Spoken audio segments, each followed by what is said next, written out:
Hello दोस्तों, आज की क्लास में हम लोग भारत की जलवायु को पढ़ने वाले हैं।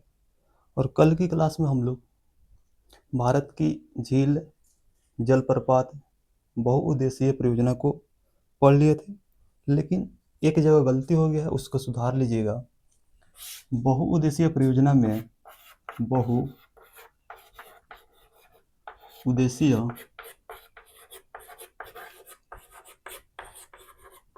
परियोजना में आंध्र प्रदेश में जो आपको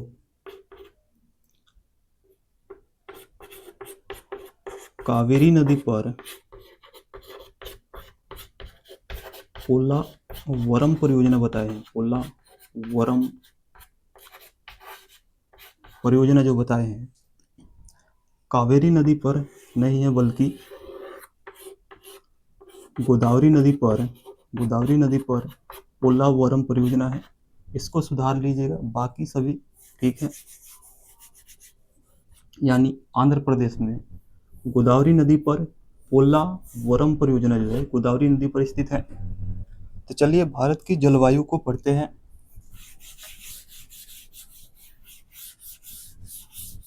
भारत की जो जलवायु है उष्णकटिबंधीय जलवायु है, क्योंकि भारत का जो विस्तार है उष्णकटिबंधीय क्षेत्र में देखने को मिलता है। और भारत का विस्तार जो है केवल उष्णकटिबंधीय क्षेत्र में देखने को नहीं मिलता है, बल्कि उष्णकटिबंधीय क्षेत्र के साथ साथ शीतोष्णकटिबंधीय क्षेत्र में भी भारत का विस्तार है। लेकिन भारत की जो जलवायु है उष्णकटिबंधीय जलवायु है, क्योंकि भारत का अधिकतर विस्तार जो है उष्णकटिबंधीय क्षेत्र में है। इसलिए भारत की जलवायु को उष्णकटिबंधीय जलवायु माना जाता है। भारत की जलवायु जो है उष्णकटिबंधीय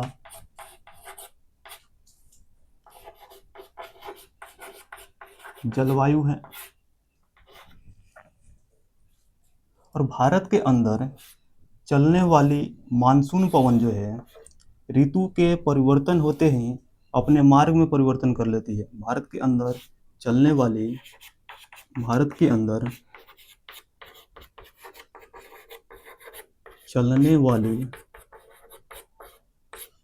मानसूनी पवन जो है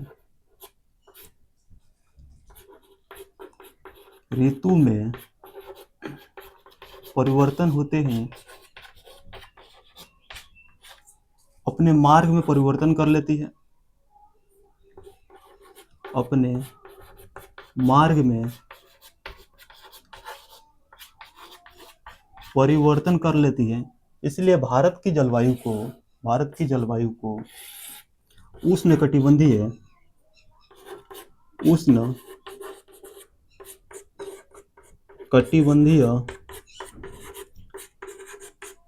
मानसूनी भारत की जो जलवायु है उष्णकटिबंधीय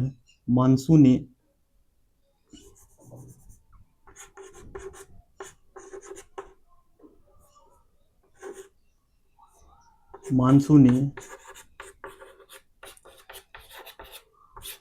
जलवायु है। अगर बात करें मानसून की, तो मानसून जो है अरबी भाषा के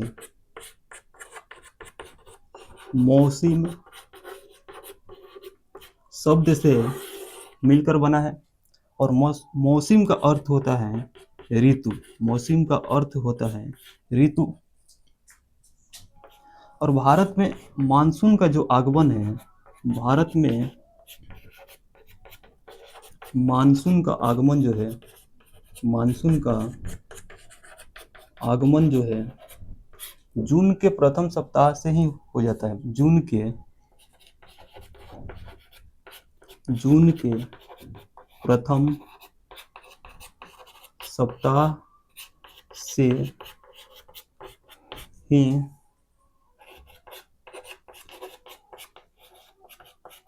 होता है। अगर बात करें मौसम की तो किसी भी क्षेत्र के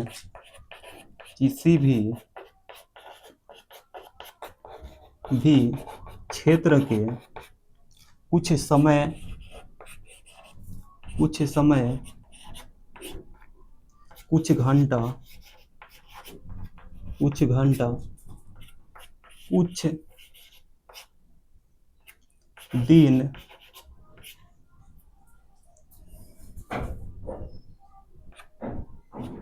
कुछ सप्ताह के लिए जो वायुमंडलीय अवस्था होता है, यानी मौसम जो है कुछ समय के लिए बदलता है। यानी मौसम जो है कुछ घंटा में ही परिवर्तन हो जाता है, कुछ दिन में ही परिवर्तन हो जाता है, या कुछ सप्ताह में ही मौसम में परिवर्तन देखने को मिलता है। लेकिन जलवायु जो है किसी भी क्षेत्र के लंबे अवधि के लिए जो वायुमंडलीय दशा होता है, लंबे अवधि के लिए जो वायुमंडलीय दशा होता है उसे ही जलवायु कहा जाता है। और भारत के मौसम को चार भागों में बांटा गया। भारत के मौसम को चार भागों में बांटा गया है।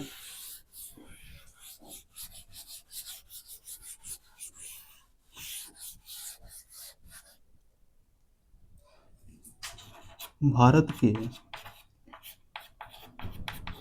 मौसम को चार भागों में बांटा गया: वर्षा, शरद मौसम, शीत मौसम और ग्रीष्म मौसम। वर्षा मौसम जो है 15 जून से लेकर 15 सितंबर तक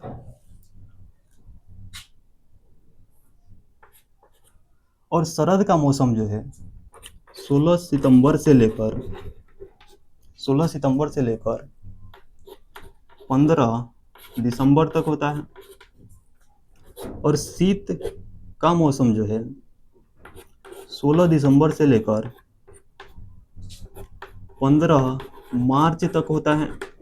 वहीं ग्रीष्म का मौसम जो है 16 मार्च से लेकर 15 जून तक होता है। और भारत की मानसूनी पवन को दो भागों में बांटा गया। भारत की मानसूनी पवन को दो भागों में बांटा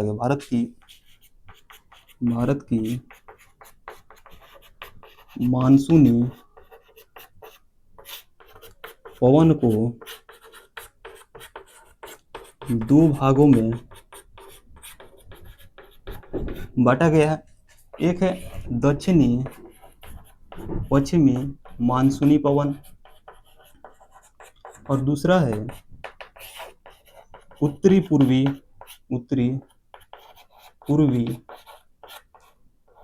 मानसूनी पवन।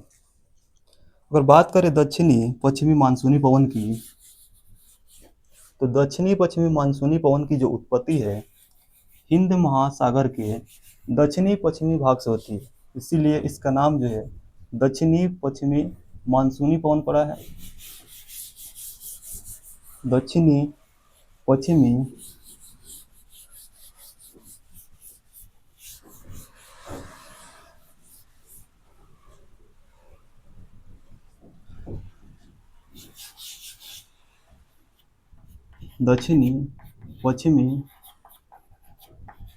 मानसूनी पवन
ये है आपका दक्षिणी पश्चिमी भाग, दक्षिणी पश्चिमी भाग। और हिंद महासागर के दक्षिणी पश्चिमी भाग से जो है दक्षिणी पश्चिमी मानसूनी पवन की उत्पत्ति होती है। और दक्षिण पश्चिम में जो अरब सागर है और दक्षिण पूर्व में जो बंगाल की खाड़ी है वह हिंद महासागर का ही भाग है। इसीलिए दक्षिणी पश्चिमी मानसूनी पवन की जो उत्पत्ति है हिंद महासागर से होती है। और सबसे पहले यह केरल के तट पर मूसलाधार बारिश कराती है, मूसलाधार बारिश कराती है। और फिर उसके बाद यह उत्तर पूरब की ओर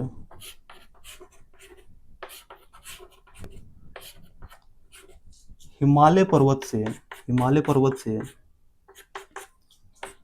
टकराने के बाद भारत के लगभग पूरे भारत में लगभग वर्षा कराती है। दक्षिणी पश्चिमी मानसून जो है दक्षिणी पश्चिमी मानसून से लगभग पूरे भारत में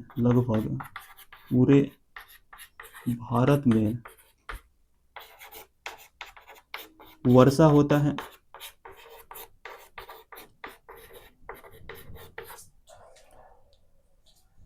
और दक्षिणी पश्चिमी जो मानसूनी पवन है उत्तर पूर्व में हिमालय से टकराने के बाद फिर उसी दिशा में, जिस दिशा से वो आई होती है उसी दिशा में वापस लौटने लगती है, जिस कारण इसे दक्षिणी उत्तरी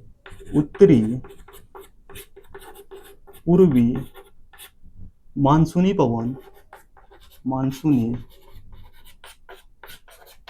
पवन या उत्तरी पूर्वी मानसूनी पवन को ही लौटता हुआ मानसूनी पवन या इसी को ही शरदकालीन मानसूनी पवन कहा जाता है, क्योंकि शरद काल में ही यह वापस लौटती है और तमिलनाडु के तट पर इसकी जो कुछ शाखा होते हैं। उत्तरी पूर्वी जो मानसून है इसमें नमी की मात्रा नहीं होती, इसमें नमी की मात्रा जो है न के बराबर होती है, नमी जो है इसमें नमी नहीं होती है। इसीलिए उत्तरी पूर्वी मानसूनी पवन जो है वर्षा नहीं कराती है। लेकिन इसकी कुछ शाखा जो है जो बंगाल की खाड़ी से गुजरती है, इसकी कुछ शाखा जो है बंगाल की खाड़ी से गुजरती है, वह तमिलनाडु में ठंडा के मौसम में तमिलनाडु में ठंडा के मौसम में वर्षा कराती है।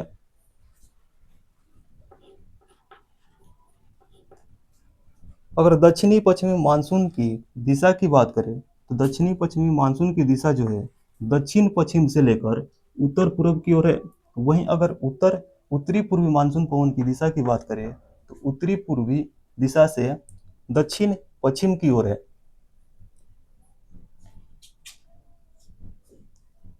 अगर बात करें कि भारत के किस क्षेत्र में ठंडी में वर्षा होती है और कौन सी मानसूनी पवन जो है भारत में ठंडी ऋतु में यानी ठंडी मौसम में वर्षा कराती है, तो एक है आपका उत्तरी पूर्वी मानसूनी जो तमिलनाडु में वर्षा कराती है शरद ऋतु में। वही है एक आपका पश्चिमी विक्षोभ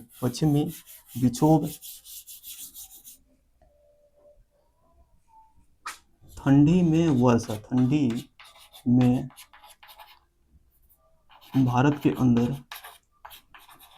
के भीतर वर्षा कराती है। तो पहला है आपका उत्तरी पूर्वी मानसूनी पवन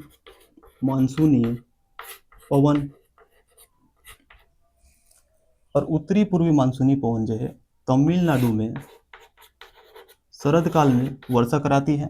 और दूसरा है दक्षिणी पश्चिमी विक्षोभ पश्चिमी विक्षोभ विक्षोभ पश्चिमी विक्षोभ।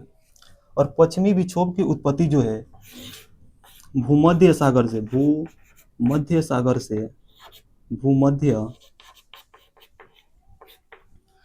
से होती है। और यह कैस्पियन सागर और काला सागर से जल लेकर कैस्पियन सागर और काला सागर से जल लेकर पूरब की ओर बढ़ती है।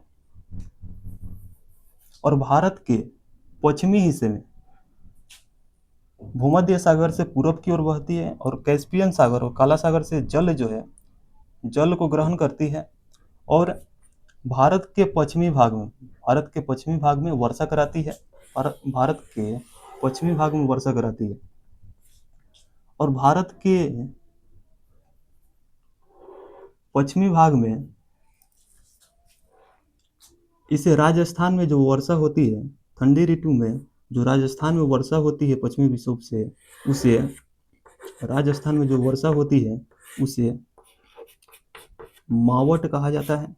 और वहीं पश्चिमी विक्षोभ से ठंडी ऋतु में जो जम्मू कश्मीर में वर्षा होती है उसे हिमपात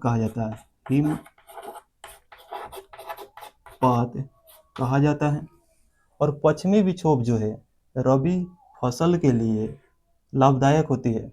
पश्चिमी विक्षोभ से होने वाली जो वर्षा है रबी फसल के लिए लाभदायक होती है क्योंकि पंजाब में जिस समय रबी फसल लगा रहता है उस समय वर्षा कराती है, यानी गेहूं का फसल जो लगा रहता है उस समय वर्षा कराती है, इसीलिए रबी फसल के लिए पश्चिमी विक्षोभ जो है लाभदायक होती है। फिर अगर बात करें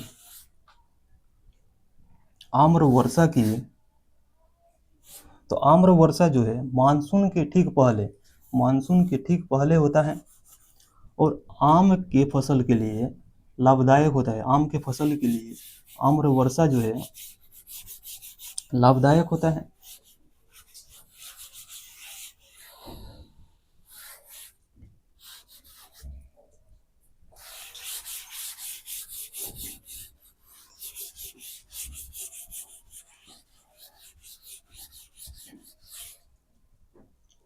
आम्र वर्षा जो है आम के फसल के लिए लाभदायक होता है। और आम्र वर्षा जो है कर्नाटक और केरल राज्य से संबंधित है, यानी कर्नाटक और केरल के क्षेत्र से संबंधित है क्योंकि केरल और कर्नाटक में ही आम्र वर्षा होती है और आम को जल्दी पका देती है, इसीलिए आम के फसल के लिए लाभदायक होती है। फिर है आपका फूलों वाली बौछार। फूलों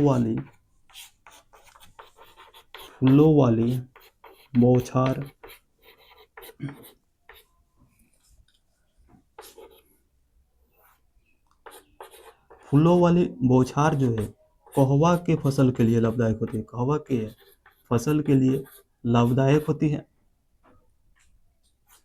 और फूलों वाली जो बौछार है केरल और उसके निकटवर्ती क्षेत्र में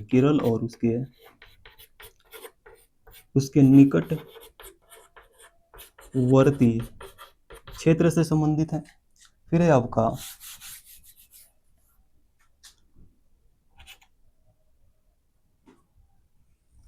लू जो है उत्तर भारत में चलने वाली उत्तर भारत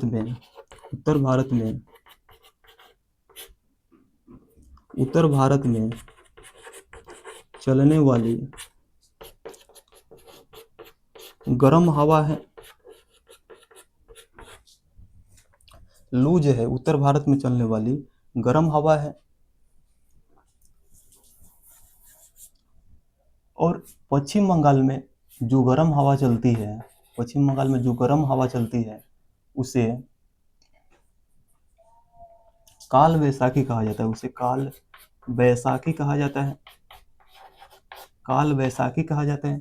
और काल वैसाखी को ही असम में असम में असम में बोडो इचला बोडो इचला कहा जाता है, बोडो इचला कहा जाता है।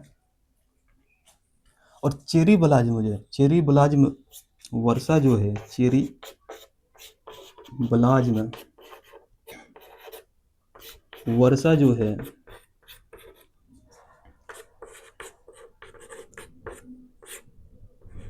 कॉफी के उत्पादन के लिए लाभदायक है, कॉफी के उत्पादन के लिए लाभदायक है। और चेरी ब्लाज में वर्षा जो है कर्नाटक राज्य में होती है, चेरी ब्लाज में वर्षा जो है कर्नाटक राज्य में होती है।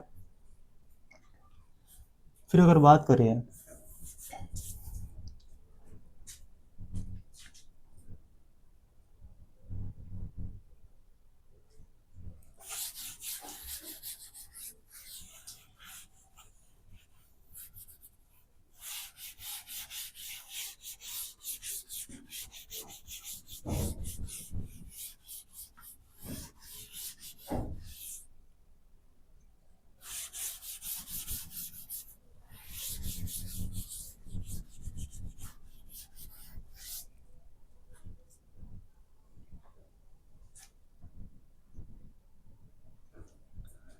कि भारत और पूरे विश्व में सबसे अधिक वर्षा जो है भारत और पूरे विश्व में सबसे अधिक वर्षा जो है भारत और पूरे विश्व में सबसे अधिक वर्षा जो है मेघालय के मानसीन राम में होता है, मेघालय के मानसीन राम में होता है। और भारत के अंदर सबसे कम वर्षा जो है लद्दाख के सबसे कम वर्षा जो है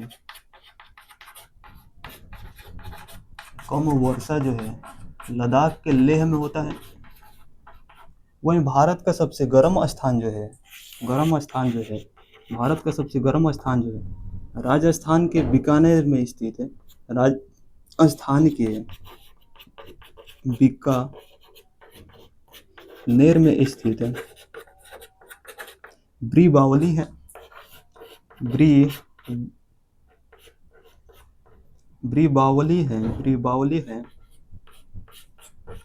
बावली है। वहीं भारत का सबसे ठंडा स्थान जो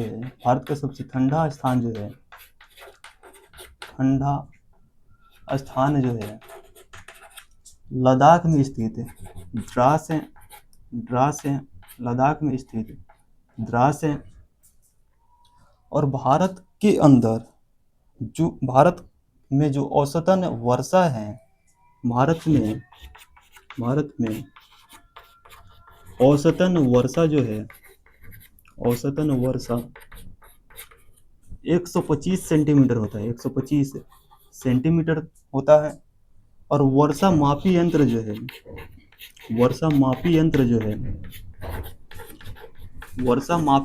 है उसे रेन गेज कहते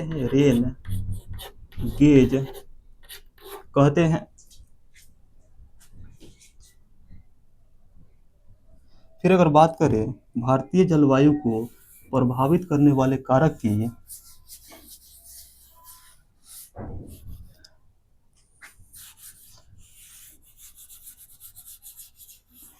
लेकिन उससे पहले वायु दाब को देख लेते हैं। वायु दाब,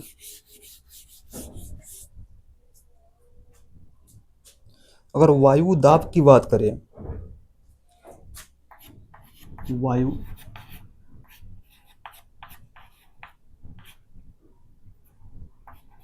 दाब की बात करें तो पृथ्वी के प्रति एकांक क्षेत्रफल पर पृथ्वी के प्रति एकांक क्षेत्रफल पर लगने वाले दाब को लगने वाले दाब को ही वायु दाब कहा जाता है। और वायु दाब मापी यंत्र को वायु दाब मापी यंत्र जो है बैरोमीटर है। बैरोमीटर से ही वायु दाब को मापा जाता है। और बैरोमीटर में जो पाठ्यकांक होता है, अगर अचानक नीचे गिरता है, अचानक नीचे गिरता है, तो आंधी तूफान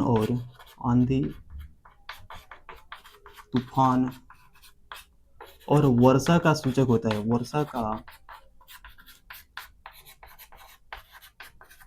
का सूचक होता है। और वहीं अगर बैरोमीटर का पाठ्यकांक धीरे धीरे नीचे गिरता है, धीरे धीरे नीचे गिरता है, तो वर्षा का सूचक होता है। वर्षा का सूचक होता है। और वहीं अगर पाठ्यकांक धीरे धीरे ऊपर उठ रहा है, धीरे धीरे ऊपर उठ रहा है, तो मानसून साफ होने का सूचक होता है। मानसून साफ होने का सूचक होता है। अगर बात करें कि जो स्थल है, स्थल समुद्र की तुलना में, स्थल जो है समुद्र की तुलना में जल्दी गर्म और जल्दी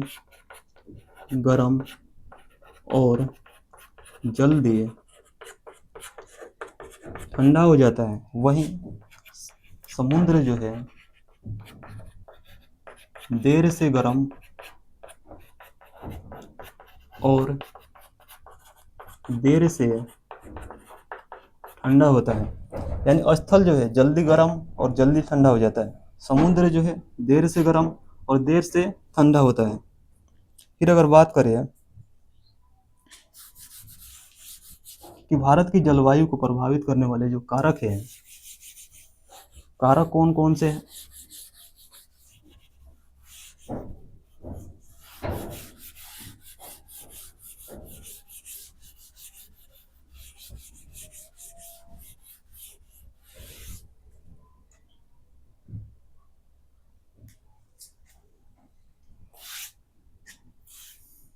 भारतीय जलवायु को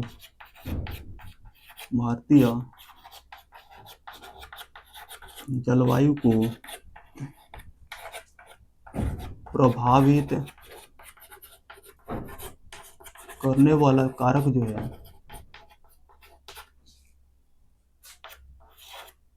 पहला है हिमालय पर्वत और दूसरा है अक्षांश रेखा और तीसरा है समुद्र से दूरी। चौथा है वायु दाब में अंतर। और पांचवा है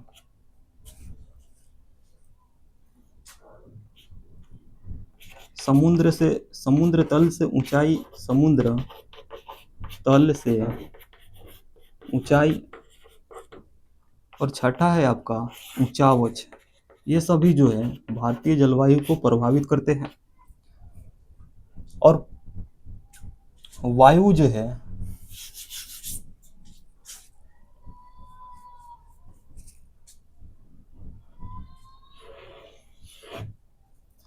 फिर अगर इसके बाद बात करें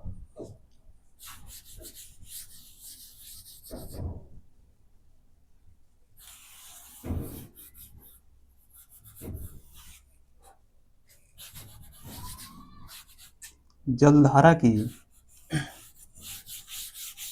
अगर बात करें जलधारा की,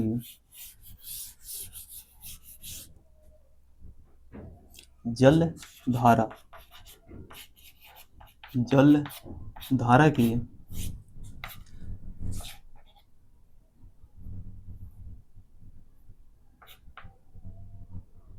सागर या महासागरीय जल,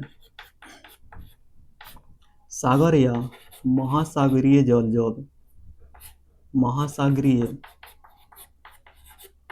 जल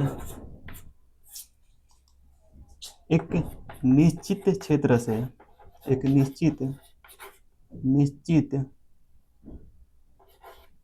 निश्चित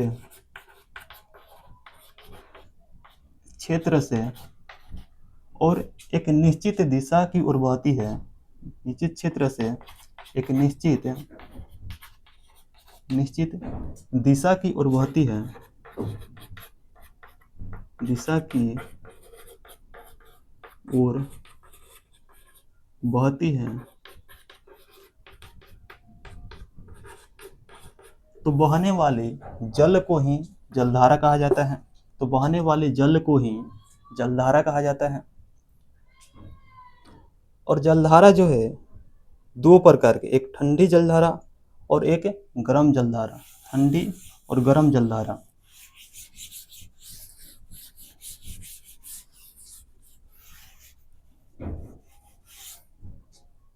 एक है गर्म जलधारा, गर्म जलधारा, और दूसरा है ठंडी जलधारा।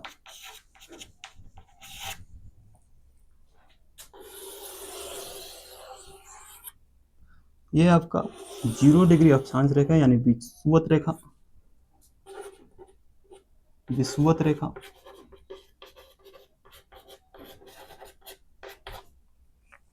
यह आपका 90 डिग्री उत्तरी अक्षांश, यह आपका 90 डिग्री दक्षिणी अक्षांश रेखा, यानी इसको उत्तरी ध्रुव कहा जाता है, उत्तरी ध्रुव, और यह आपका दक्षिणी ध्रुव, दक्षिणी ध्रुव। जब कोई जलधारा विषुवत रेखा से ध्रुव की ओर जा रही है तो उसे गर्म जलधारा कहते हैं, विषुवत रेखा से ध्रुव की ओर जा रही है तो उसे गर्म जलधारा, या निम्न अक्षांश से यानी 0 से 90 डिग्री की ओर, निम्न अक्षांश से उच्च अक्षांश की ओर जा रही है तो वे गर्म जलधारा है, गर्म जलधारा, तो उसे गर्म जलधारा कहते हैं।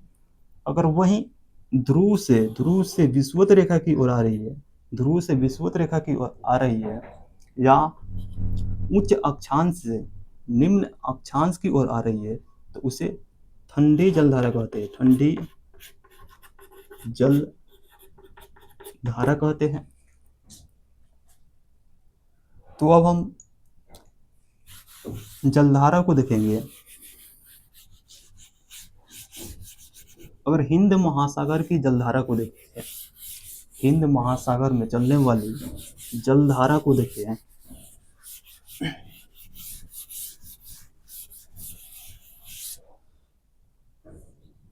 हिंद महासागर में ये आपका विषुवत रेखा,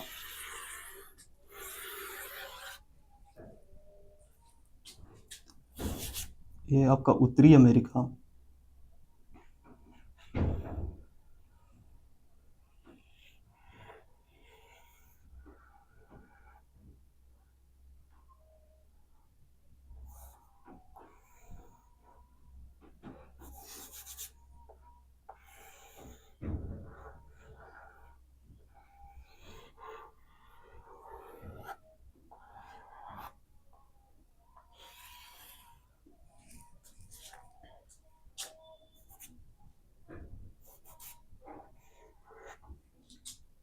और ये है आपका दक्षिणी अमेरिका, दक्षिणी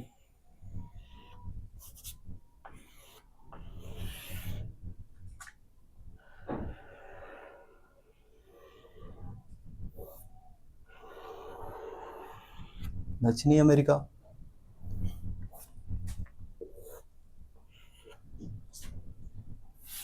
और यहाँ पर है ग्रीनलैंड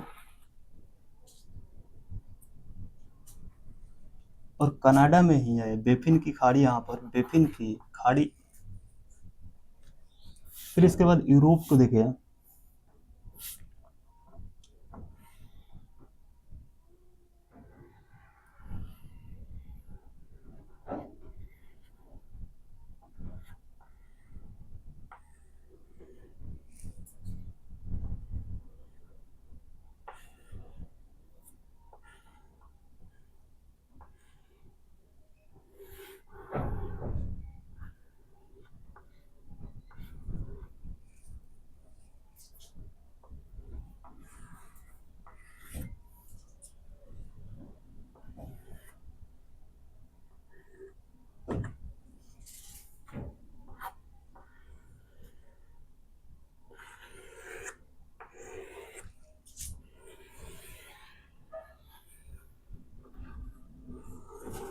ये आपका अफ्रीका,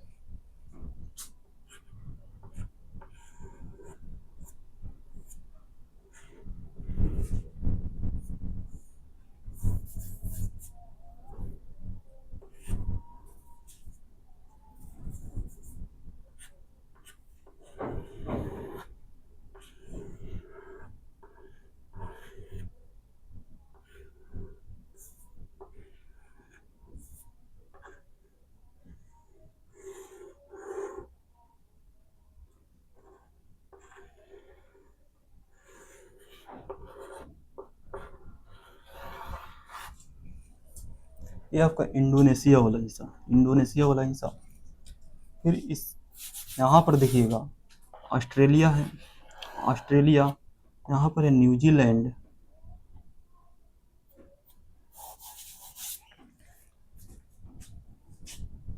यहाँ पर है आपका मेडागास्कर, मेडागास्कर,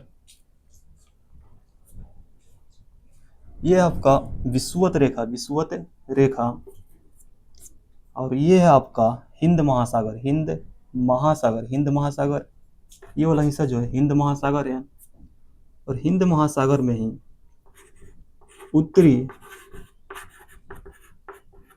विषुवतीय जलधारा जो विषुवत रेखा के ऊपर में बहती है, और दक्षिणी विषुवतीय जलधारा जो है विषुवत रेखा के दक्षिण में बहती है। और ये दोनों जो है गर्म जलधारा है, गर्म जलधारा है। और ये दोनों जलधारा जो है हिंद महासागर में भी, अटलांटिक महासागर में भी और प्रशांत महासागर में भी बहती है। और इसकी दिशा जो है यानी उत्तरी विषुवतीय जलधारा की और दक्षिणी विषुवतीय जलधारा की जो दिशा है पूरब से पश्चिम की ओर, पूरब से पश्चिम की ओर है। और दक्षिणी विषुवतीय धारा ही मेडागास्कर से के पास से दो भागों में विभाजित हो जाती है। और जो मेडागास्कर के पूर्वी भाग में बहती है उसे मेडागास्कर की जलधारा कहते हैं। और जो धारा मेडागास्कर के पश्चिमी हिस्सा में बहती है उसे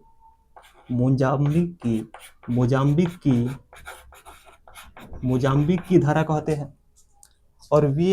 और मोजाम्बिक और मेडागास्कर की धारा जो है अफ्रीका के दक्षिणी भाग में, यानी ठीक मेडागास्कर के दक्षिणी भाग में आपस में मिलती है, जिसे अलगू-हास की जलधारा कहा जाता है, अलगू-हास की जलधारा कहा जाता है।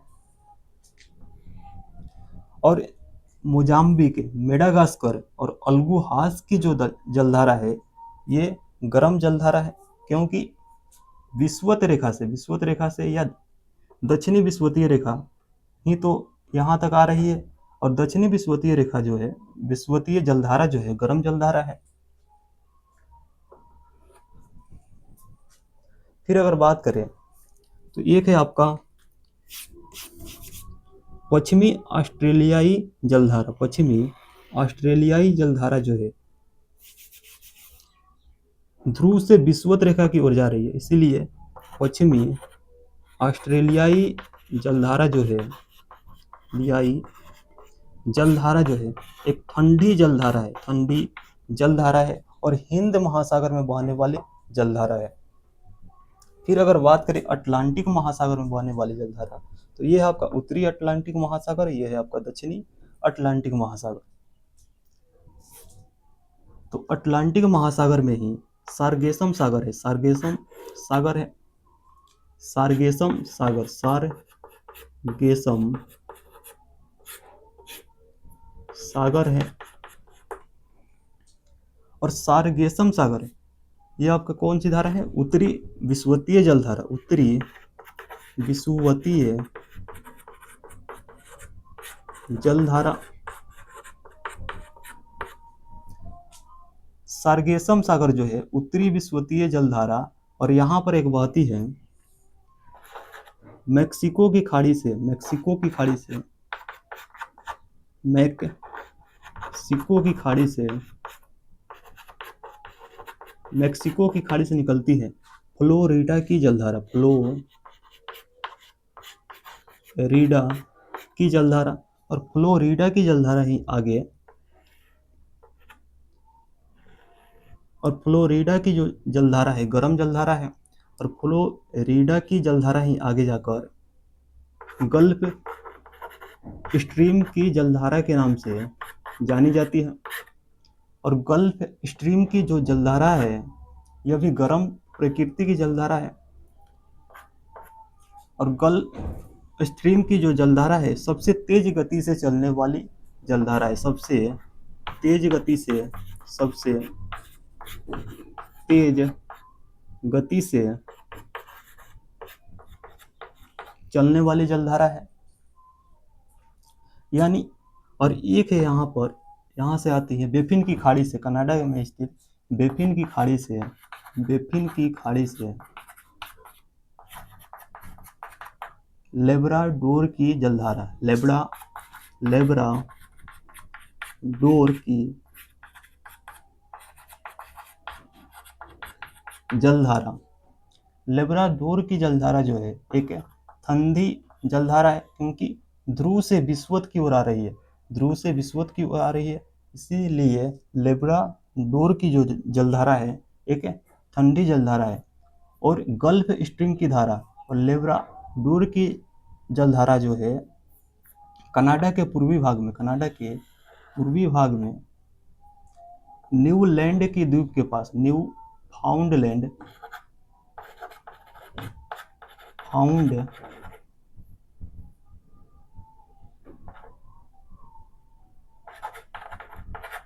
लैंड की द्वीप के पास आपस में मिलती हैं, जिसके कारण घना कुहासा का निर्माण होता है, घना कुहासा का निर्माण होता है। और गर्म जलधारा और ठंडी जलधारा के मिलने से यहाँ पर प्लैंकटन घास का निर्माण होता है, घास का निर्माण होता है, जो मछलियों के आहार के लिए लाभदायक होता है। और एक है और यही लेब्राडोर की जलधारा जो है आगे चलकर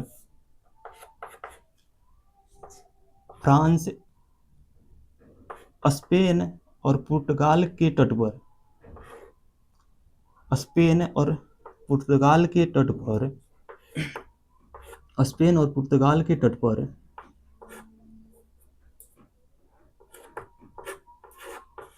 किनारी की जलधारा के नाम से जानी जाती है, किनारी की जलधारा के नाम से जानी जाती है। और किनारी की जलधारा ही इधर आती है बिस्के की खाड़ी में, बिस्के की खाड़ी में, बिस्के की खाड़ी में, तो बिस्के की खाड़ी में इसे रेनेल की जलधारा के नाम से जाना जाता है, रेनेल की जलधारा के नाम से जाना जाता है। यानी सार्गेसम सागर जो है उत्तरी विषुवतीय जलधारा, गल्फ स्ट्रीम जलधारा और केनारी की जलधारा के बीच में स्थित है। अगर बात करें सार्गेसम सागर के विस्तार की, तो इसका विस्तार जो है 20 डिग्री उत्तरी अक्षांश रेखा से लेकर 40 डिग्री उत्तरी अक्षांश रेखा तक, और इसका देशांतरीय विस्तार जो है 35 डिग्री पश्चिमी देशांतर से लेकर 75 डिग्री पश्चिमी देशांतर रेखा तक। और सार्गेसम सागर जो है इसका कोई तट नहीं है, और सर्वप्रथम सार्गेसम सागर की जो खोज है, यानी स्पेन के नाविकों ने सर्वप्रथम सार्गेसम सागर को देखा था। और सार्गेसम सागर में सार्गेसो नामक एक जड़विहीन घास पाया जाता है, जिस कारण ही इसका नाम जो है सार्गेसम सागर पड़ा है। और सार्गेसम सागर जो है, सार्गेसम सागर को महासागरीय मरुस्थल कहा जाता है, महासागरीय मरुस्थल कहा जाता है, महासागरीय मरुस्थल कहा जाता है। और एक जलधारा यहाँ से आती है, पूर्वी ग्रीनलैंड की जलधारा, पूर्वी ग्रीनलैंड की जलधारा, यह आपका पूर्वी ग्रीनलैंड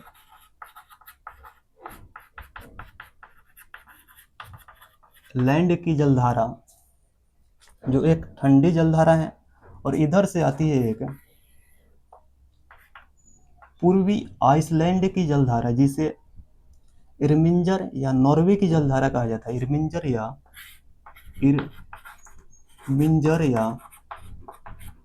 नॉर्वे, या इसी को पूर्वी आइसलैंड की जलधारा कहा जाता है, पूर्वी आइसलैंड की जलधारा कहा जाता है। और यह भी एक ठंडी जलधारा है। फिर अगर बात करें हम लोग ब्राजील की धारा की, तो जो ब्राजील की धारा है एक गर्म जलधारा है, क्योंकि यह विषुवत रेखा से ध्रुव की ओर जा रही है, विषुवत रेखा से ध्रुव की ओर जा रही है, इसलिए ब्राजील की जो जलधारा है एक गर्म जलधारा है।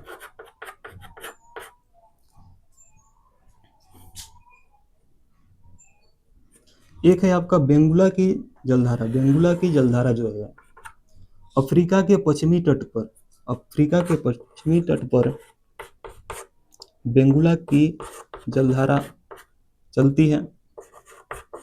और बेंगुला की जो जलधारा है यह ठंडी जलधारा है, ठंडी जलधारा है। एक है आपका यहाँ पर फोकलैंड की जलधारा, फोकलैंड की जलधारा जो है वो भी दक्षिणी अमेरिका के पूर्वी तट पर चलती है, दक्षिणी अमेरिका के पूर्वी तट पर चलती है। फोकलैंड की जलधारा, और फोकलैंड की जलधारा भी एक ठंडी जलधारा है, ठंडी जलधारा है। फिर अगर बात करें विरुद्ध विषुवतीय धारा की, विरुद्ध विषुवतीय धारा की, तो जो विरुद्ध विषुवतीय धारा है यह भी एक गर्म जलधारा है, और इसका दिशा जो है पश्चिम से लेकर पूर्व की ओर, यानी विरुद्ध विषुवतीय धारा जो है पश्चिम से लेकर पूर्व की ओर बहती है। और यह तीनों महासागर में, प्रशांत, अटलांटिक और हिंद महासागर में बहती है। और एक है आपका पश्चिमी प्रवाह धारा, पश्चिमी प्रवाह, पश्चिमी प्रवाह की धारा, पश्चिमी प्रवाह की धारा जो है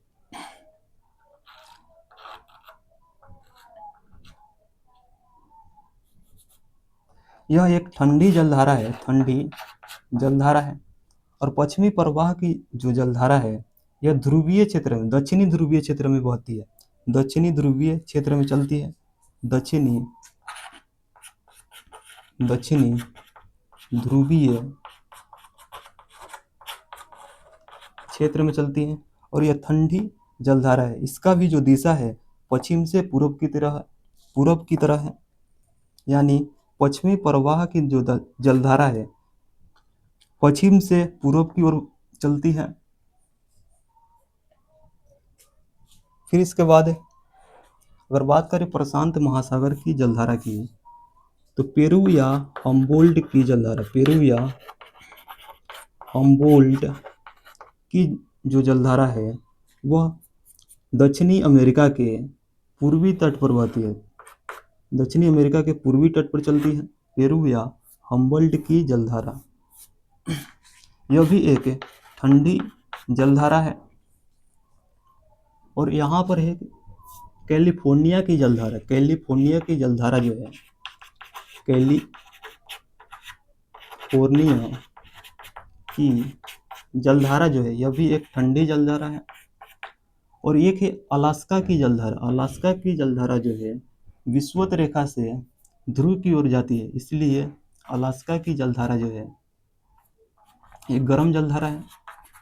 अलास्का की धारा जो है एक गर्म जलधारा है, गर्म जलधारा है। फिर अगर बात करें, एक है आपका पूर्वी ऑस्ट्रेलियाई जलधारा, पूर्वी ऑस्ट्रेलियाई जलधारा जो है एक गर्म जलधारा है, क्योंकि यह विषुवत रेखा से ध्रुव की ओर जा रही है, विषुवत रेखा से ध्रुव की ओर जा रही है। और यह प्रशांत महासागर की जलधारा है। पूर्वी ऑस्ट्रेलियाई जो जलधारा है प्रशांत महासागर की जलधारा है और गर्म जलधारा है। वही पश्चिमी ऑस्ट्रेलियाई जलधारा जो है हिंद महासागर की जलधारा है और ठंडी जलधारा है। एक है आपका आयोसीओ या इसी को क्यूराइल कहा जाता है। और आयोसीओ जो जलधारा है यह एक ठंडी जलधारा है और प्रशांत महासागर में चलने वाली जलधारा है। और एक है सुसीमा जलधारा, सुसीमा जलधारा जो है गर्म जलधारा है, गर्म जलधारा है। और एक है आपका क्यूरोसिवो, क्यूरोसिवो जलधारा जो है यह भी एक गर्म जलधारा है।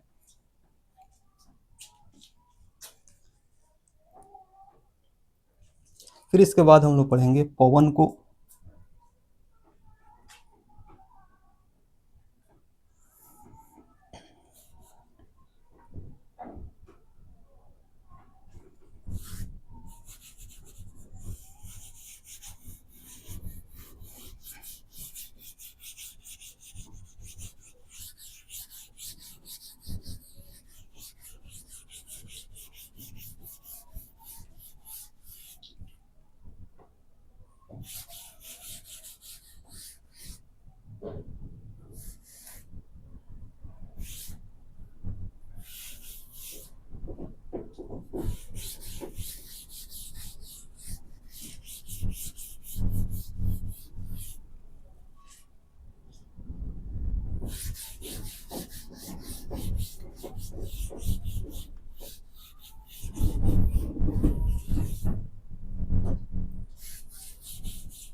और बात करें पवन की,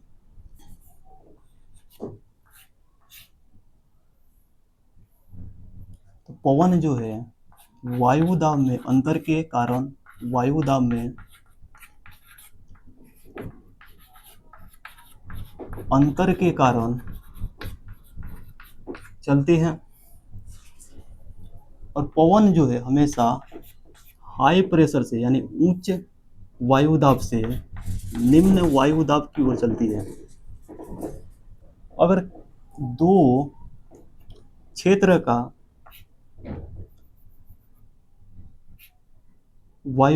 वायुदाब में जितना अंतर होगा, किसी दो क्षेत्र के जितना वायुदाब में किसी दो क्षेत्र के वायुदाब में जितना अंतर होगा, वायुदाब में जितना अंतर होगा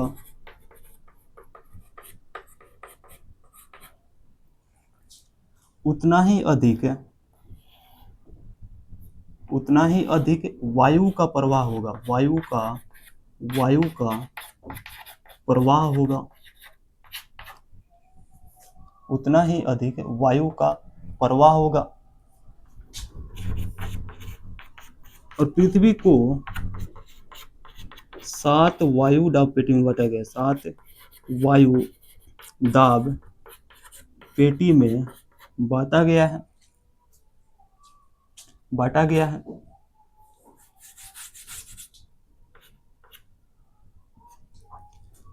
अगर बात करें पवन की, तो पवन जो है 3 प्रकार का होता है। पवन जो है 3 प्रकार का होता है।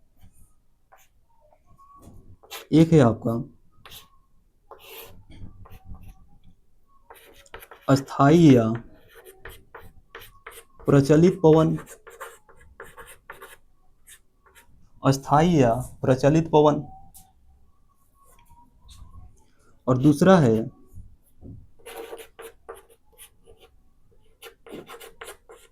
मौसमी या सामयिक पवन, सामयिक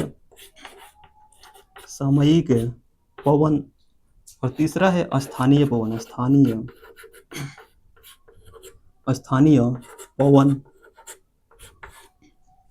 अगर बात करें अस्थायी या प्रचलित पवन की, तो अस्थायी या प्रचलित पवन जो है 3 प्रकार का होता है। 3 प्रकार का होता है। पहला है आपका व्यापारिक पवन, व्यापारिक पवन। और दूसरा है आपका पछुआ पवन। और तीसरा है ध्रुवीय पवन, पवन।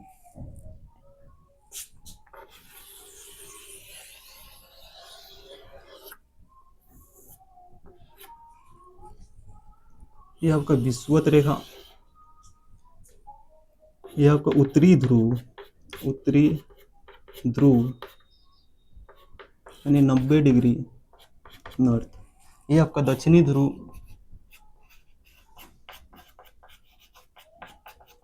90 डिग्री साउथ।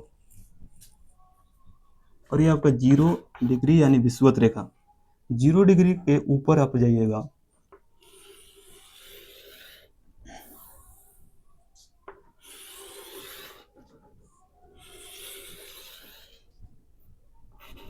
तीस डिग्री से लेकर 35 डिग्री अक्षांश रेखा तक। और दक्षिणी ध्रुव में भी 30 डिग्री अक्षांश रेखा से लेकर 35 डिग्री अक्षांश रेखा तक।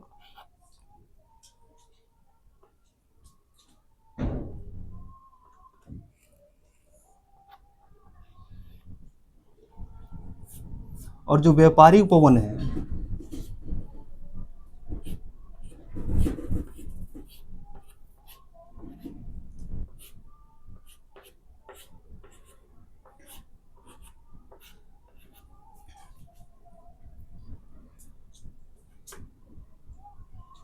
तीस डिग्री से 35 डिग्री अक्षांश से लेकर दोनों गोलार्ध में विषुवत रेखा की ओर चलती है। विषुवत रेखा की ओर जो चलती है उसे ही व्यापारिक या सन्मार्गी पवन कहा जाता है। व्यापारिक या सन्मार्गी पवन कहा जाता है। और 35 डिग्री से लेकर 60 डिग्री से लेकर 65 डिग्री तक दोनों अक्षांश में।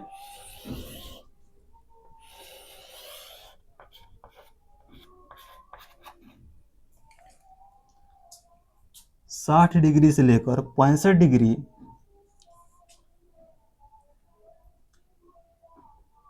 30 डिग्री से लेकर 35 डिग्री और 60 डिग्री से 65 डिग्री के बीच की दोनों गोलार्ध में यानी दोनों अक्षांश में, दोनों उत्तरी और दक्षिणी अक्षांश दोनों में 30 डिग्री से 35 डिग्री, 30 डिग्री अक्षांश रेखा से 35 डिग्री अक्षांश रेखा और 60 डिग्री अक्षांश रेखा से 65 डिग्री 66 डिग्री अक्षांश रेखा, 66 डिग्री, 66, 66.5 डिग्री, 66.5 डिग्री, 60 डिग्री से लेकर 66.5 डिग्री तक अक्षांश रेखा को पछुआ पवन कहा जाता है, पछुआ पवन कहा जाता है। और पछुआ पवन जो है, पछुआ पवन की दिशा जो है उत्तरी गोलार्ध में, उत्तरी गोलार्ध में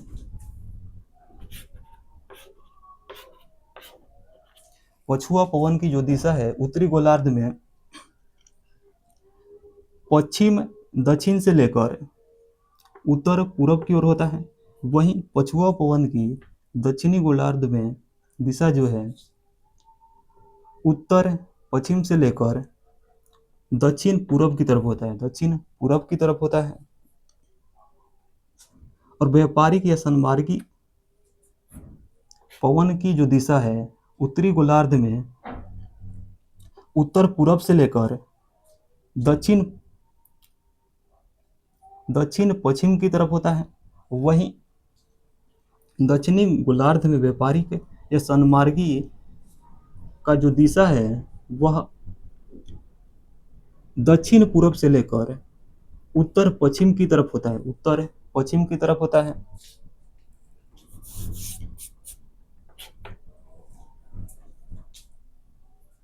व्यापारिक या सन्मार्गी पवन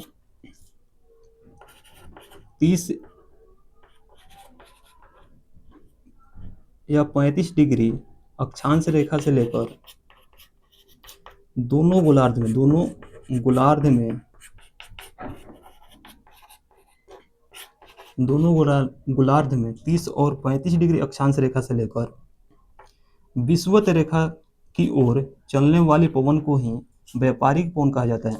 से लेकर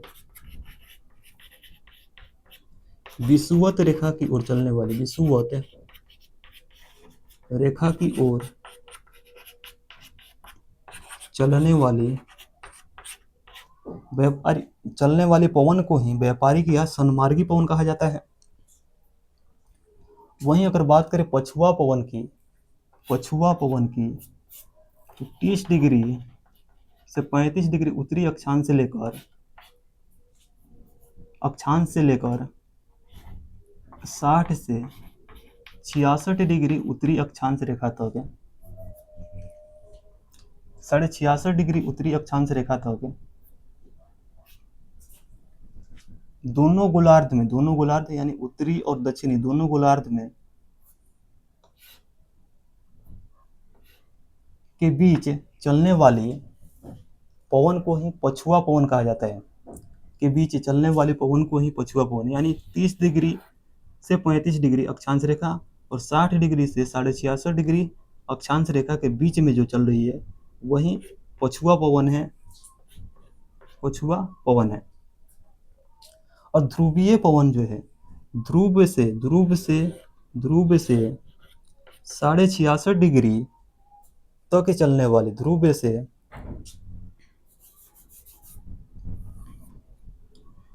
से ये आपका 85 डिग्री है, ये आपका 85 डिग्री यानी ध्रुव से 66.5 डिग्री तक चलने वाली, ध्रुव से 66.5 डिग्री तक चलने वाली पवन को ही दोनों गोलार्ध में ध्रुव से 66.5 डिग्री तक, 60 से 66.5 डिग्री तक, 60 से 66.5 डिग्री तक चलने वाले पवन को ही ध्रुव से 60 से 66.5 डिग्री तक चलने वाले पवन को ही ध्रुवीय पवन कहा जाता है। और ध्रुवीय पवन जो है ठंडी पवन है, ध्रुवीय पवन जो है ठंडी पवन है।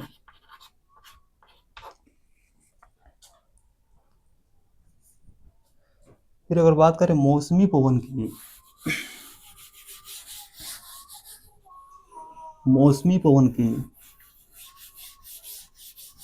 तो मौसमी पवन भी 3 प्रकार का होता है। एक है मानसून पवन,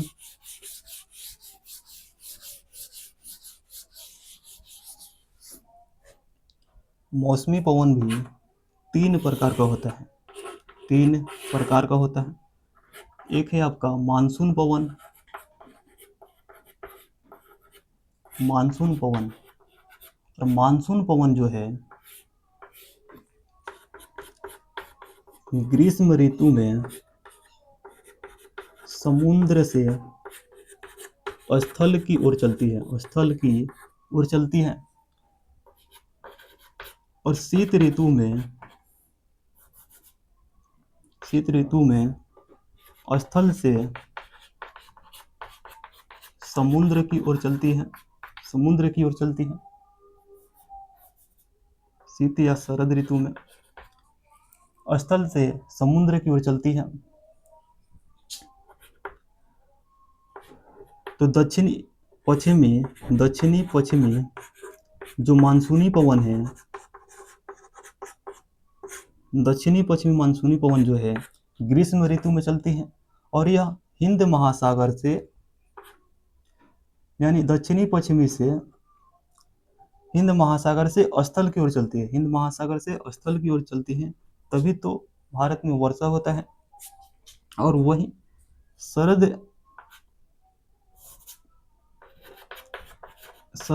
ऋतु में स्थल से समुद्र की ओर चलती है।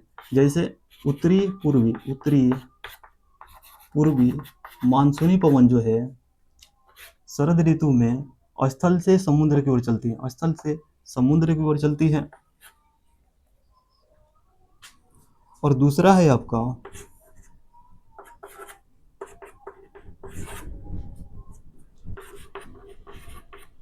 स्थल समीर और जल समीर। जल समीर को ही सागर समीर भी कहा जाता है, सागर समीर भी कहा जाता है। स्थल समीर जो है रात्रि के समय चलती है। और यह रात्रि के समय स्थल से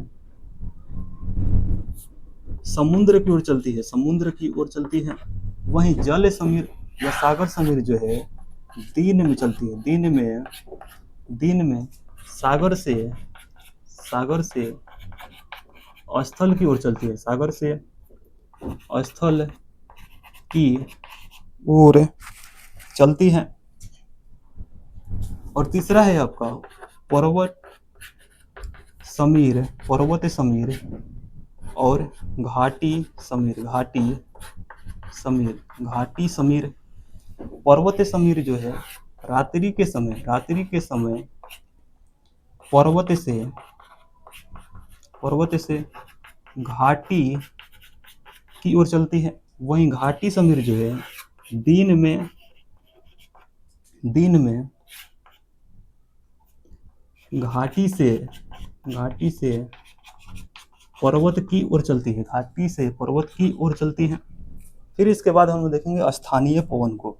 स्थानीय पवन को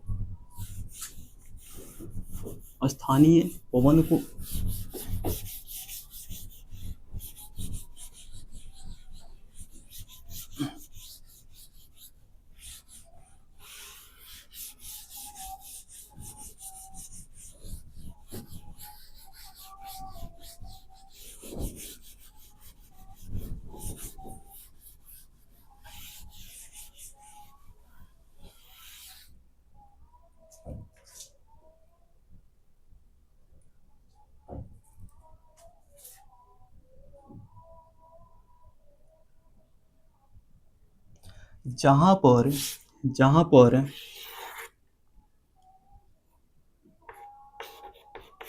गर्म पवन बहती है, गर्म पवन बहती है या गर्म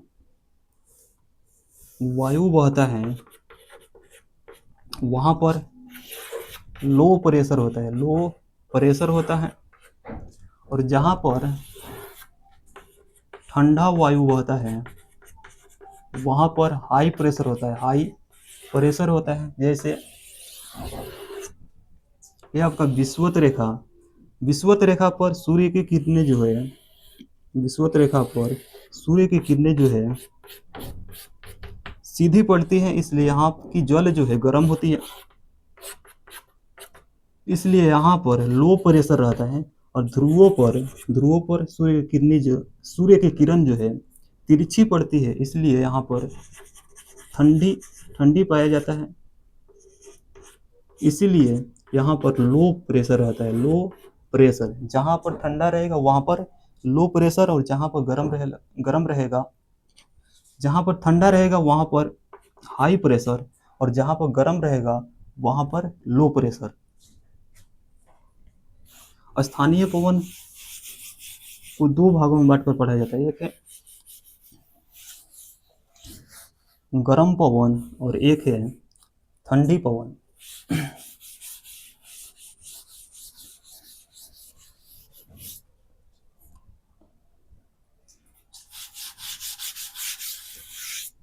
ठंडी पवन एक है गर्म पवन। अगर बात करें गर्म पवन की,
ये आपका जापान, यहाँ पर है ऑस्ट्रेलिया, और यहाँ पर है न्यूजीलैंड है।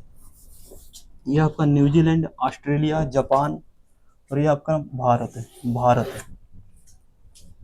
ये है अरब प्रायद्वीप यानी अरब रेगिस्तान, और यह है आपका मध्य एशिया वाला हिस्सा। यह है आपका इटली, पुर्तगाल, फ्रांस, स्पेन, और यहाँ पर है स्विट्जरलैंड, और इसमें है आपका यहाँ पर ब्राजील, उरुग्वे, अर्जेंटीना, और ये है आपका मेक्सिको की खाड़ी है, कैलिफोर्निया, और ये है आपका अलास्का वाला हिस्सा। इसके ऊपर में कनाडा, और ये है यूएसए, और यहाँ पर है सहारा मरुस्थल। अफ्रीका में सहारा मरुस्थल है, सहारा मरुस्थल है। और ये है आपका मिस्र, और ये है फारस की खाड़ी, और यहाँ पर है ईरान,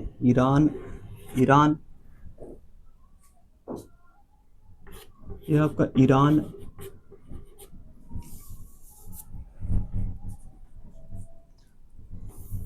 और यहाँ पर है दक्षिण अफ्रीका।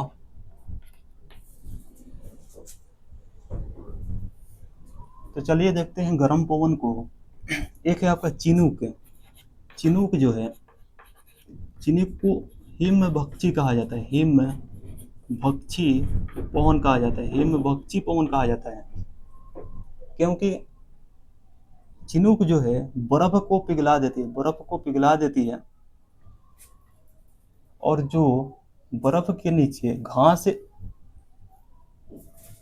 रहता है उसके ऊपर से बर्फ को हटा देती है, इसलिए पशुओं के चारा के लिए लाभदायक होती है। चिनूक जो है कनाडा और यूएसए में, और दूसरा है आपका सांता आना कैलिफोर्निया में,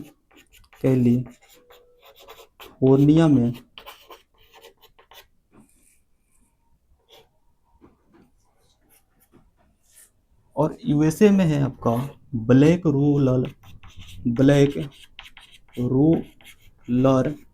और टेम्पोरल यूएसए में है।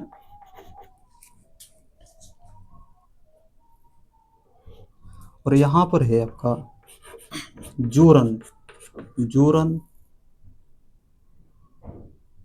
जुंडा जो है उरुग्वे और अर्जेंटीना में चलने वाली गर्म पवन है। वहीं सहारा मरुस्थल में सिराको चलती है, सिराको गर्म हवा चलती है। और सहारा मरुस्थल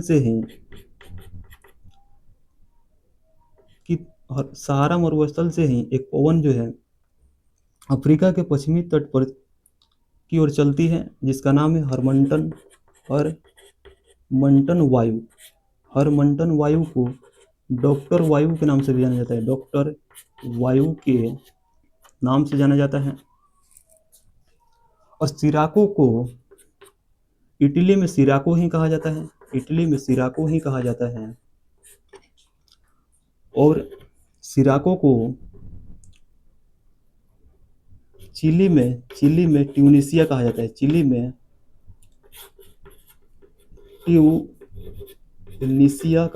सिराको को चिली में ट्यूनिसिया कहा जाता है। और सिराको को लीबिया में गिबली कहा जाता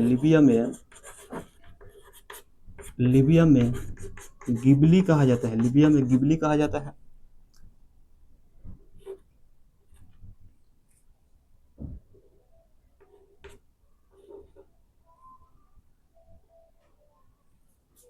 और इसको मिस्र में खमसिन कहा जाता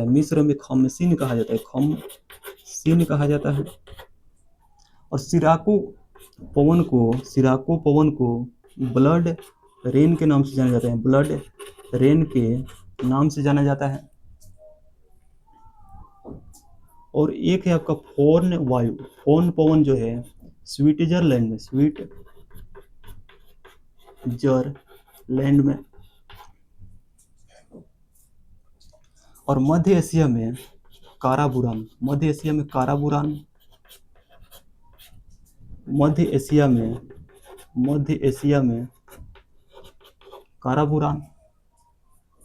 फारस की खाड़ी में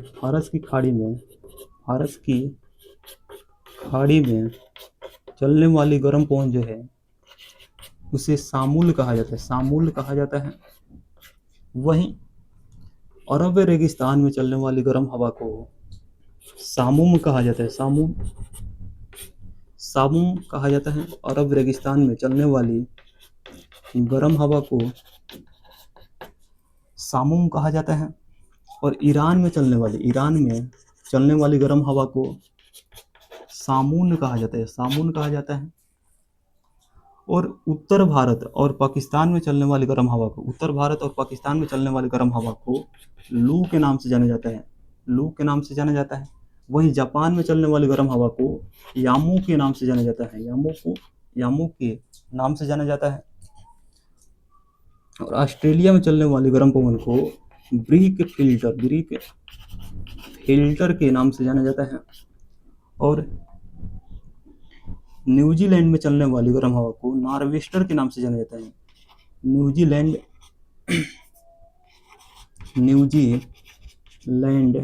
में चलने वाली गर्म हवा को नॉर्वेस्टर के नाम से जाना जाता है।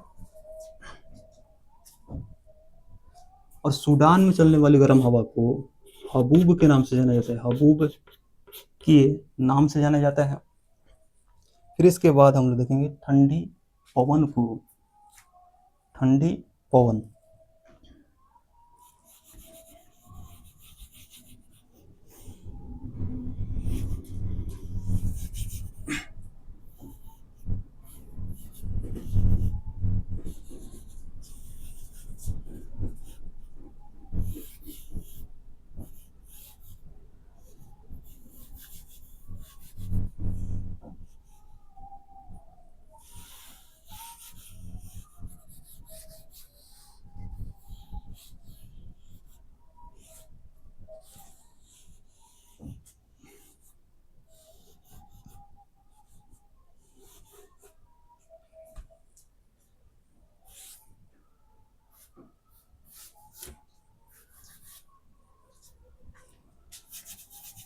ठंडी पवन।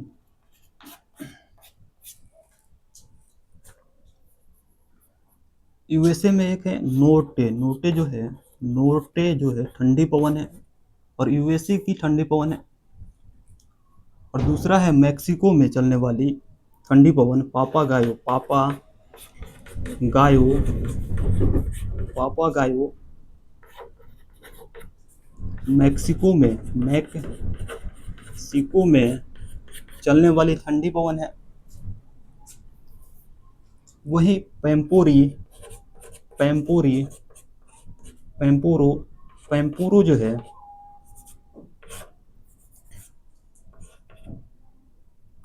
पैम्पोरो जो है अर्जेंटीना में,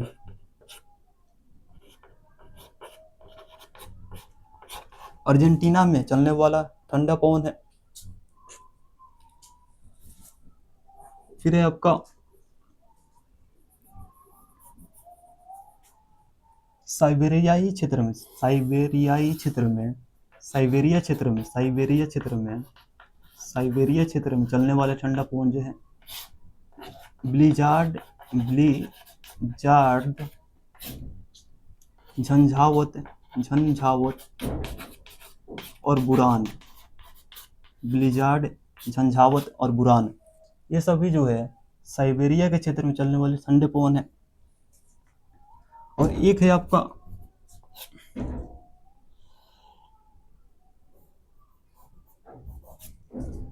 दक्षिणी बस्टर, दक्षिणी बस्टर, दक्षिणी बस्टर।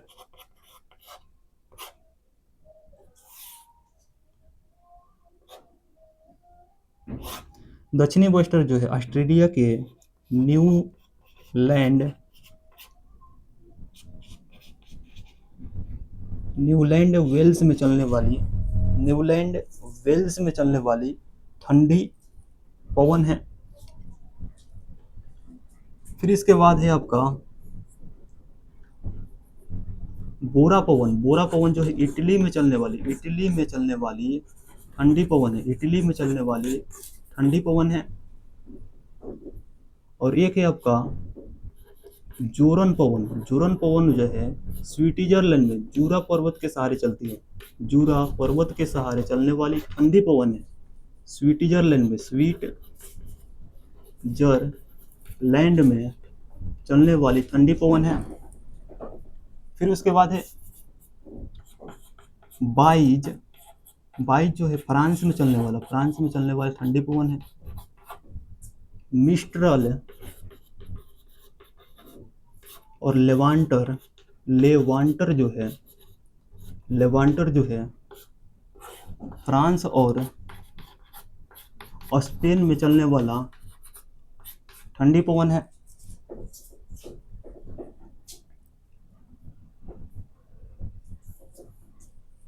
ये था आपका ठंडी पवन। और यहीं पर हम लोग घास के मैदान को देख लेते हैं, घास के मैदान को भी देख लेते हैं। घास के मैदान, तो घास के मैदान को दो भागों में बांट कर पढ़ा जाता है। एक है उष्णकटिबंधीय घास के मैदान और दूसरा है शीतोष्णकटिबंधीय घास के मैदान, शीतोष्णकटिबंधीय घास के मैदान।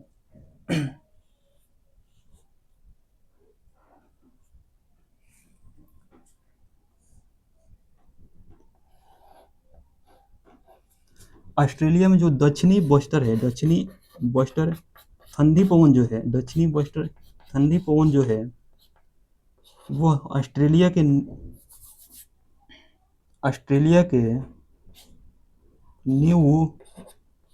साउथ वेल्स में न्यू साउथ वेल्स में चलने वाली ठंडी पवन है। न्यू साउथ वेल्स में चलने वाली ठंडी पवन है। और इसके बाद हम लोग देखेंगे घास के मैदान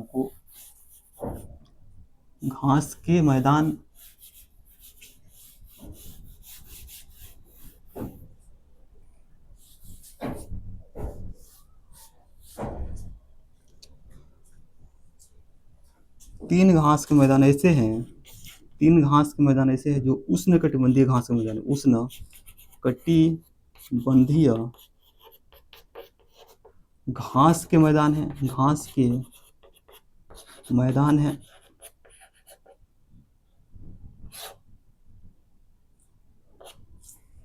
एक है आपका लानूस या लानूस घास का मैदान जो है वेनेजुएला में। वहीं सवाना घास का मैदान जो है अफ्रीका में। सवाना घास का मैदान जो है अफ्रीका में। और कंपोस घास का मैदान जो है ब्राजील में। कंपोस घास का मैदान जो है ब्राजील में है। और ये तीनों घास का मैदान जो है उष्णकटिबंधीय घास का मैदान है। उष्णकटिबंधीय जलवायु वाला घास का मैदान है। और इसके बाद हम लोग देखेंगे शीतोष्णकटिबंधीय घास के मैदान को। शीतोष्णकटिबंधीय घास के मैदान को शीतोष्णकटिबंधीय घास के मैदान को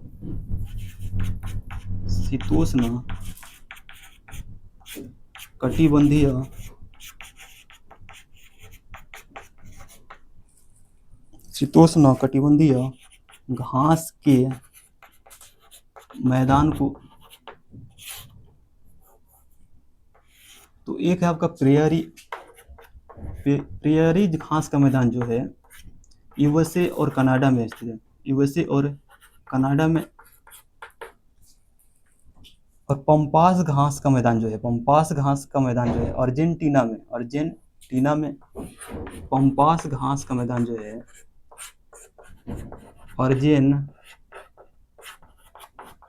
अर्जेंटीना में। और वेल्ड घास का मैदान जो है वेल्ड घास का मैदान जो है दक्षिणी अफ्रीका में। और डाउन्स घास का मैदान जो है ऑस्ट्रेलिया में। और केंटरबरी घास का मैदान जो है केंटरबरी घास का मैदान जो है न्यूजीलैंड में। और पुस्ताज घास का मैदान जो है हंगरी में। पुस्ताज घास का मैदान जो है हंगरी में। और स्टेपी घास का मैदान जो है मध्य एशिया और उत्तरी पूर्वी यूरोप में। तो चलिए मिलते हैं कल की क्लास में। आज हम यहीं पर रहने देते हैं और कल की क्लास में हम लोग भारत की मिट्टी को देखेंगे। चलिए मिलते हैं कल की क्लास में।